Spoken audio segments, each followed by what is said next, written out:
L'objectif de cette session, c'est d'aborder la question de l'accès à l'eau potable et à l'assainissement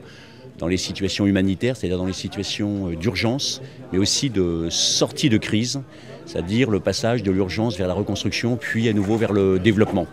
Donc nous aurons trois étapes dans cette session. Une première étape centrée sur l'urgence, une seconde avec un film que nous avons réalisé en République démocratique du Congo sur cette question très importante de la coordination des partenaires pour réussir la transition de l'urgence vers la reconstruction et ensuite à nouveau vers le développement. Les deux grandes solutions que nous préconisons et qui restent à développer, à améliorer, c'est d'une part la coordination des acteurs, des acteurs divers et complémentaires, précisément pour passer de l'urgence à la reconstruction et pour passer de la reconstruction vers le développement. Disons que l'urgence, c'est un domaine assez bien organisé et structuré, le développement aussi, mais le passage de l'urgence au développement est un point faible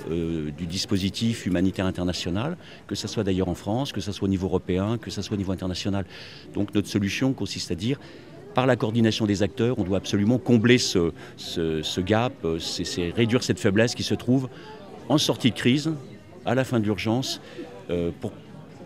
qu'on renforce les dispositifs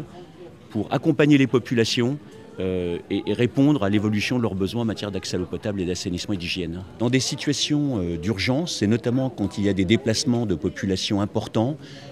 qui n'ont plus accès à l'eau potable, à l'assainissement, en tout cas voire même plus d'accès à l'eau, ce que les associations d'aide humanitaire mettent en œuvre comme Solidarité Internationale, ce sont des réservoirs souples